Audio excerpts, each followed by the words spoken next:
तो आज हम देखेंगे प्रश्नावली 4.2 का प्रश्न संख्या 5, जो कि है कि एक समकोण त्रिभुज की ऊंचाई इसके आधार से 7 सेंटीमीटर कम है। यदि कर्ण 13 सेंटीमीटर का हो तो अन्य दो भुजाएं ज्ञात कीजिए। तो इस क्वेश्चन को करने के लिए सबसे पहले आपको पता होना चाहिए कि समकोण त्रिभुज क्या होता है और इसके गुण क्या होते हैं। तो मैं आपको याद दिला देता हूँ कि ऐसा त्रिभुज जिसके अंदर एक कोण समकोण हो यानी 90 डिग्री का हो उसको समकोण त्रिभुज कहते हैं। ठीक है, और इसके लिए एक स्पेशल नियम था पाइथागोरस प्रमेय, जो हमेशा सिर्फ समकोण त्रिभुज में ही लगता है, इसके अलावा किसी और त्रिभुज में नहीं लगता। ठीक है ना, तो उसको आपको याद रखना है। ठीक है, इसके अब आते हैं क्वेश्चन पे कि दे रखा है कि इसकी जो ऊंचाई है वो इसके आधार से 7 सेंटीमीटर कम है। ठीक है, यानी कि यहाँ पे जो संबंध है, रिलेशन है, वो किस में दे रखा है, ऊंचाई में और आधार में, कि जो भी ऊंचाई है वो आधार से 7 सेंटीमीटर कम है। तो अपन x किसको मानेंगे, आधार को मानेंगे। फिर आधार में से 7 कम करेंगे तो ऊंचाई आ जाएगी। ठीक है ना, तो आधार को x मानेंगे तो ऊंचाई क्या आ जाएगी, x माइनस 7 सेंटीमीटर आ जाएगी। ठीक है, तो ऐसे अपन को इस क्वेश्चन को करना है। तो चलो अपन करते हैं। सबसे पहली लाइन अपन लिखते हैं कि माना कि समकोण त्रिभुज का आधार बराबर x सेंटीमीटर। तो इसकी ऊंचाई क्या आ जाएगी, x माइनस 7 सेंटीमीटर। ठीक है, अब आते हैं प्रश्न पे कि इसका जो कर्ण है वो कितना है, 13 सेंटीमीटर है। तो इसकी अन्य दो भुजाएं ज्ञात कीजिए। तो अपन यहाँ पे क्या लगाएंगे, पाइथागोरस प्रमेय से। तो अपन यहाँ पे लिखेंगे पाइथागोरस प्रमेय से। पाइथागोरस प्रमेय क्या होता है, लंब स्क्वायर प्लस आधार स्क्वायर बराबर होता है कर्ण स्क्वायर। ठीक है, तो इसमें आप एक चीज़ समझिए कि जो समकोण त्रिभुज होता है ना, इसमें 90 डिग्री का कोण बनता है और 90 डिग्री के सामने वाली भुजा को अपन कर्ण कहते हैं। नीचे वाली भुजा जिस पर त्रिभुज खड़ा होता है उसको आधार कहते हैं, और ये जो भुजा है इसको अपन लंब कहते हैं। और जो लंब होता है ना, वही त्रिभुज की ऊंचाई होती है। इसी लंब को क्या कहते हैं, ऊंचाई कहते हैं। ठीक है ना, तो लंब की जगह अपन क्या लिखेंगे, ऊंचाई लिखेंगे। तो ऊंचाई अपने पास कितनी है इसकी, x माइनस 7 इसका स्क्वायर प्लस आधार कितना है, जो x माना है आधार लिख दिया, इसका स्क्वायर बराबर कर्ण कितना दे रखा है, 13 दे रखा है। तो उसका अपन को स्क्वायर करना है, वर्ग करना है। चलते हैं आगे। यहाँ पर आपका सूत्र लगेगा x माइनस वाई का whole square. X minus y का होल स्क्वायर क्या होता है, x square plus y square minus 2x y. X की जगह पे x लिखना है, वाई की जगह पे 7 लिखना है। सूत्र लग गया। आगे है प्लस एक्स स्क्वायर बराबर 13 का स्क्वायर। इसको सोल्व करते हैं तो हो जाएगा एक्स स्क्वायर प्लस 7 का वर्ग क्या हो गया, 49। यहाँ पे है माइनस 2 को 7 से गुणा किया तो 14, 7 में x गुणा हो गया तो 14x प्लस एक्स स्क्वायर बराबर 13 का स्क्वायर क्या होता है, 169। अब इनको देखते हैं अपन, यहाँ पे कौन कौन जुड़ रहा है। देखो यहाँ पर एक्स स्क्वायर है और यहाँ पर भी एक्स स्क्वायर है, समान पद है, घात सेम होते हैं ना, वो समान पद होता है। ये भी प्लस का ये भी प्लस का, तो दोनों जुड़ जाएंगे। तो x square plus x square कितने हो गए, 2x स्क्वायर। फिर यहाँ पे x वाला पद अपन को लिखना है तो माइनस 14x। फिर बचा क्या अपने पास, 49।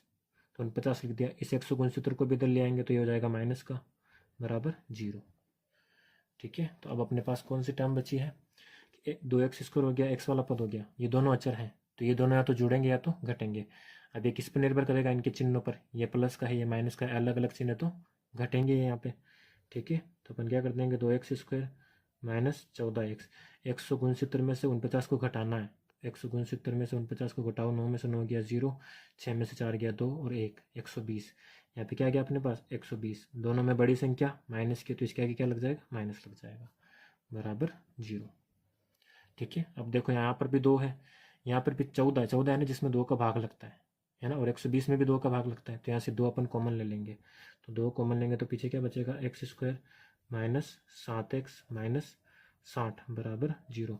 ये 2 इस पूरे ब्रैकेट से गुणा हो रहा है, उधर जाएगा तो 0 के भाग में, यानी 0/2 है ना, और 0 में किसी भी संख्या का भाग लगाओ 0 आता है, यानी ये 2 0 में जाके 0 बन जाएगा।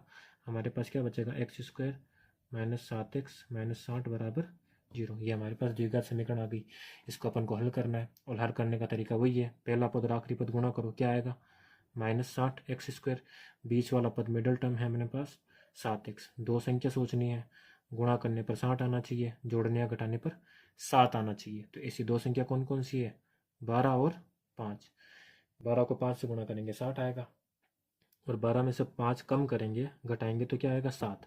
अब यहाँ पे मुझे माइनस चाहिए, आंसर में क्या चाहिए? माइनस, यानी बड़ी संख्या पे क्या होना चाहिए? माइनस होना चाहिए, तब आंसर में माइनस आएगा। और इन दोनों को मुझे घटाना है, यानी असमान चिन्ह होने चाहिए। तो 12 पे माइनस लग गया तो 5 पे क्या लगेगा? प्लस लगेगा। ठीक है ना? तो असमान चिन्ह घट गए तो 12 में से 5 गया 7, बड़ी संख्या का अगर माइनस है तो इधर भी माइनस आ गया, तो माइनस बड़ी संख्या का आगे लगेगा। इधर भी सेम 12 पे माइनस लगेगा और 5 पे प्लस। माइनस और प्लस, माइनस 12 को 5 से गुणा किया 60, एक्स को एक्स से गुणा किया तो एक्स स्क्वायर। यानी हमारे पास जो गुणनखंड आए वो कौन से हैं? -12x और 5x। इनको अपन यहाँ लिखते हैं, तो ये हो जाएगा अपने पास X square -12x plus 5x minus 60 बराबर 0। इन दोनों में से क्या कॉमन आ रहा है? इन दोनों में से केवल x कॉमन आ रहा है। एक्स स्क्वायर में से x कॉमन गया तो क्या बचेगा? x माइनस 12x में से x कॉमन गया तो क्या बचेगा? 12। ठीक है, फिर यहाँ पे अपने पास कॉमन आ रहा है 5। 5x में से 5 बार कॉमन आ गया, पीछे क्या बचा? x माइनस का माइनस 60 में से 5 बार गया, यानी कि 60 के दो गुणनखंड बनेंगे, कौन कौन से? 5 गुणा 12। 60 को अपन 5 गुणा 12 लिख सकते हैं भाई, 60 को 5 गुणा 12 अपन लिख सकते हैं। 5 कॉमन ले लिया तो पीछे क्या बचा? 12 बराबर 0। देखो ब्रैकेट सेम आ रहे हैं, मतलब क्वेश्चन सही हो रहा है। एक बार आपको ने जो कॉमन लिया वो लिखना है, x प्लस 5 बराबर 0। ठीक है, और एक बार आपको क्या लिखना है? इसको ऐसे लिख लो आप, एक बार x प्लस 5 और एक बार जो ब्रैकेट सेम उसको लिख लो। अब ये स्टेप करो आप कि x प्लस 5 बराबर 0 और x माइनस 12 बराबर 0। 5 उधर भेज देंगे तो क्या आ जाएगा? x बराबर -5। ठीक है ना, और ये 12 उधर जाएगा तो x बराबर 12। तो हमारे पास x के दो मान आए हैं, x बराबर -5 और x बराबर 12। इसमें जो माइनस वाला मान है वो हम काम में नहीं ले सकते क्योंकि ये मान्य नहीं है। क्यों? क्योंकि x अपन ने किसको माना है? अपन ने x माना है त्रिभुज के आधार को, और त्रिभुज का आधार जो है वो कभी भी माइनस में नहीं होता, वो हमेशा पॉजिटिव होता है, प्लस होता है, धनात्मक होता है। क्यों? क्योंकि आप इसको आप ऐसे समझ सकते हैं कि किसी भी इंसान की ऊंचाई हमेशा पॉजिटिव में होती है। ठीक है ना, नेगेटिव में तो नहीं होती। कोई आदमी -5 फुट का तो नहीं होता, हमेशा प्लस नहीं होता है। तो वैसे ही कोई दूरी, ठीक है, कोई दूरी वगैरह होती है, ऊंचाई वगैरह होती है, वो कभी भी माइनस में नहीं होती, वो हमेशा पॉजिटिव होती है, धनात्मक होती है, प्लस में होती है। तो इसलिए यहाँ पे जो माइनस वाला मान है वो यहाँ पे मान्य नहीं है, इसलिए x का मान क्या आ गया? 12। और x अपन ने किसको माना था? समकोण त्रिभुज का आधार। तो अपन यहाँ पे लिख देंगे अतः समकोण त्रिभुज का आधार बराबर कितना आ गया अपने पास? 12 सेंटीमीटर। ठीक है ना, और उसकी ऊंचाई क्या थी? तथा इसकी ऊंचाई क्या थी अपने पास? आधार से 7 सेंटीमीटर कम, x माइनस 7। तो यहाँ पर x माइनस 7 आ जाएगा, x का मान अपने पास आया 12, तो 12 माइनस 7 5 सेंटीमीटर, ये इसकी ऊंचाई आ गई। ठीक है, आते हैं इस एक्सरसाइज के लास्ट प्रश्न पे। एक कुटीर उद्योग एक दिन में कुछ बर्तनों का निर्माण करता है। एक विशेष दिन यह देखा गया कि प्रत्येक नग की निर्माण लागत रुपए में उस दिन निर्माण किए गए बर्तनों की संख्या के दुगुने से 3 अधिक थी। ठीक है ना, इसी लाइन को पे ध्यान देना है आपको। यदि उस दिन की कुल निर्माण रुपये 90 थी तो निर्मित बर्तनों की संख्या और प्रत्येक नग की लागत ज्ञात कीजिए। ठीक है, तो इस क्वेश्चन को समझने के लिए आपको एक छोटा सा कंसेप्ट समझना है। जैसे कि अपन हमेशा समझते हैं, अलग कंसेप्ट का क्वेश्चन आता है तो, कि अगर कोई एक फैक्ट्री है जो एक दिन में 15 बर्तन बनाती है, ठीक है, एक बर्तन का मूल्य है 5 रुपये। ठीक है ना, एक बर्तन का मूल्य 5 रुपये है और एक दिन में कितने बर्तन बन रहे हैं? 15 बर्तन बन रहे हैं। तो उस दिन टोटल कितने रुपए के बर्तन बनेंगे, ये आपको कैसे पता चलेगा? तो 15 बर्तन बने, एक 5 रुपये का है तो 2 10 रुपये के, 3 15 रुपये के, 4 20 रुपये के। ये आपको कैसे पता चल रहा है? गुणा करने पर। यानी उस दिन निर्माण किए गए बर्तनों को आपको किससे गुणा करना है? एक बर्तन के मूल्य से गुणा करना है, तो आपके पास जो है उस दिन की कुल निर्माण लागत आ जाएगी। कितना हो जाएगा यहाँ पे? 75 रुपीज़। बाकी बात समझ में, ये कंसेप्ट आपको वहाँ पे लगाना है, इसको याद रखिएगा, दिमाग में रखिएगा। सबसे पहले आते हैं अपन इसकी क्वेश्चन की निर्णायक लाइन, जो मेन लाइन है उस पर आते हैं कि एक दिन ये देखा गया कि उस दिन निर्माण किए गए बर्तनों की संख्या, प्रत्येक नग की जो लागत है कि प्रत्येक नग की जो लागत है वो उस दिन निर्माण किए गए बर्तनों की संख्या के दुगुने से 3 अधिक है, जो लागत है वो। तो अपन यहाँ पे x किसको मानेंगे, बर्तनों की संख्या को x मानेंगे। तो हमारे पास प्रत्येक नग की लागत आ जाएगी। इन दोनों में यहाँ पे संबंध दे रखा है। तो अपन सबसे पहले लिखेंगे माना कि बर्तनों की संख्या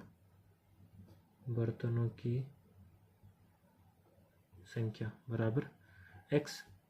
ठीक है, तो प्रत्येक नग की लागत क्या है, लागत जो है उस दिन निर्माण किए गए बर्तनों की संख्या, जो कि क्या है x, इसके दुगुने से, x का दुगुना होता है 2x, इसके दुगुने से 3 अधिक, यानी कि 3 अधिक है। तो प्रत्येक नग की लागत क्या होगी, 2x प्लस 3। इसी तरह से आपको मानना है। क्वेश्चन को 2-3 बार पढ़ना है, 4 बार पढ़ना है, समझ के आपको ये पता लगाना है कि x मानना किसको है। जैसे आप x मानोगे तो दूसरी चीज़ अपने आप आ जाएगी। ठीक है, तो बर्तनों की संख्या x है, तो प्रत्येक नग की लागत 2x प्लस 3 हो गई। ठीक है, अब बर्तनों की संख्या है x, यानी एक ये जो फैक्ट्री है, कुटीर उद्योग है, ये कितने बर्तन बना रहा है, x बर्तन बना रहा है। जैसे अभी मैंने माना था 15 बर्तन, वैसे ये कितना बना रहा है, x। और एक बर्तन का मूल्य यानी एक नग की लागत कितनी है, 2x प्लस 3। तो उस दिन टोटल कितने रुपए के बर्तन बनेंगे, यानी कि प्रत्येक बर्तनों की संख्या को किससे गुणा कर देंगे, उसकी लागत से। ठीक है, तो प्रश्नानुसार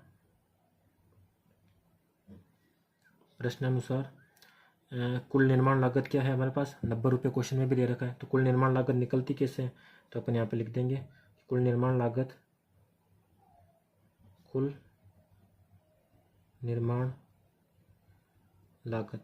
ठीक है ना, उस दिन की कुल निर्माण लागत कितनी है, 90 रुपये है। ठीक है, अब कुल निर्माण लागत निकलेगी कैसे, वो मैंने आपको बताया कि बर्तनों की संख्या को एक बर्तन के मूल्य से आपको गुणा करना है। तो बर्तनों की संख्या कितनी है अपने पास, x। ठीक है ना, एक बर्तन का मूल्य कितना है, 2x प्लस 3। और ये जो कुल निर्माण लागत है ये कितनी है, 90, तो बराबर 90। अब इससे आपका समीकरण बन जाएगा। देखो, इसको गुणा करेंगे अपन, x को 2x से गुणा किया तो 2x स्क्वायर, प्लस x को 3 से गुणा किया तो 3x बराबर 90। ठीक है, 90 को इधर ले आओ तो 2x square plus 3x minus 90 बराबर क्या हो गया अपने पास, 0। ये हमारे पास द्विघात समीकरण आ गई। तो अब हम इस द्विघात समीकरण को हल करेंगे। ठीक है, पहला पद और आखिरी पद 2 को -90 से गुणा करेंगे तो हमारे पास आएगा -81x²। बीच वाला पद हमारे पास है 3x, जो कि प्लस का है। तो दो संख्या सोचनी है अपन को, गुणा करने पर 180 आना चाहिए, जोड़ने या घटाने पर 3 आना चाहिए। तो वो दो संख्या कौन कौन सी है, 15x और 12x। ठीक है, इसको मैं थोड़ा बड़ा लिखता हूँ, 15x और 12x। ठीक है, अब हमारे पास देखो यहाँ पे आंसर में 3 जो है वो प्लस का चाहिए, है ना। और इसको क्या करना है, घटाना है। तो माइनस किस पे लगेगा, छोटी संख्या पे, क्योंकि बड़ी संख्या का जो चिन्ह है वो आंसर में आता है। तो 15 प्लस का रहेगा तो ही 3 प्लस का आएगा। और ये दोनों अलग अलग चिन्ह के होने चाहिए, क्योंकि इनको घटाना है। सेम चिन्ह के हो गए तो जुड़ जाएंगे, है ना। तो दोनों पर अलग अलग चिन्ह भी होना चाहिए और बड़ी संख्या प्लस की होनी चाहिए। तो छोटी संख्या किसकी होगी, माइनस की, यानी माइनस किस पे लगेगा, 12 पे लगेगा। ठीक है, तो हमारे पास दो फैक्टर कौन कौन से आ गए, 15 और -12। तो हमारे पास ये हो जाएगा 2x² plus 15x minus 12x minus 90 बराबर 0। अब इन दोनों में से कॉमन ले लेंगे तो 15 और 2 में तो कोई कुछ कॉमन आता है नहीं, तो यहाँ से अपन कॉमन लेंगे, क्या आएगा, x। क्या बचेगा अपने पास, 2x प्लस यहाँ पे क्या बचा, 15, है ना। इन दोनों में से क्या कॉमन आएगा, इन दोनों में से अपन कॉमन लेंगे तो हमारे पास कॉमन आएगा -6। ठीक है, -6 कॉमन लेंगे तो हमारे पास यहाँ पे बचेगा 2x, और ये माइनस बाहर चला गया तो यहाँ पे प्लस, और यहाँ पे क्या बच गया, 15 बराबर 0। ठीक है, 15 के 2 टुकड़े किए, 6 गुणा 15, तो 6 बाहर चला गया, 15 अंदर आ गया। एक बार जो कॉमन लिया उनको लिख लो, x - 6, और एक बार जो ब्रैकेट से हमारा उसको लिख लो, 2x प्लस 15 बराबर 0, है ना। आप इसके अंदर इस 12 को अगर पहले लिखते हो, 15 को बाद में लिखते हो, तो कॉमन लेने में आपकी आसानी हो जाती है ना। तो आप ऐसे आप खुद करके देखिएगा इसको एक बार, और एक्स्ट्रा प्रैक्टिस के लिए मैं छोड़ रहा हूँ ताकि आपकी प्रैक्टिस हो जाए, है ना। अब यह है x - 6 बराबर 0 और 2x प्लस 15 बराबर 0। ये 6 उधर जाएगा तो x बराबर 6, है ना। और ये 15 उधर जाएगा तो 2x बराबर -15, और x बराबर आ जाएगा -15/2। 2। तो अगेन ये जो वैल्यू आई है अपने पास, ये जो मान आया है वो माइनस में आया है। और किसी भी चीज़ की जो प्राइस होती है, जो चीज़ अपन खरीदते हैं बाजार वगैरह से, वो कभी भी माइनस में नहीं होती, इसलिए ये वाला मान मान्य नहीं होगा। इसलिए हम एक्स का कौन सा मान लेंगे, 6 वाला लेंगे। ठीक है, अब हमने एक्स किसको माना है, हमने एक्स माना है बर्तनों की संख्या को। तो हमारे पास आंसर में क्या आ गया, अतः बर्तनों की संख्या, क्या लिखेंगे अपन, अतः बर्तनों की संख्या बराबर कितनी आ जाएगी, 6। और क्या निकालना अपन को, प्रत्येक नग की लागत। तो अपन लिखेंगे यहाँ पे प्रत्येक नग की लागत। और प्रत्येक नग की लागत क्या थी, 2x + 3। क्या थी, 2x + 3। तो x की जगह पे क्या रखेंगे अपन, 6 रखेंगे। ठीक है, तो 2x + 3, तो यहाँ पे मैं लिख देता हूँ 2x + 3 थी। x की जगह पे क्या रखेंगे, 6। तो 2x की जगह पे 6 रख दिया + 3। 2 को 6 से गुणा किया, 6 दूनी, हमारे पास आ गया 12 + 3 यानी कि 15। 12 और 3 क्या हो गया, 15। तो प्रत्येक नग की लागत जो हो जाएगी, क्या हो जाएगी, 15 रुपये हो जाएगी।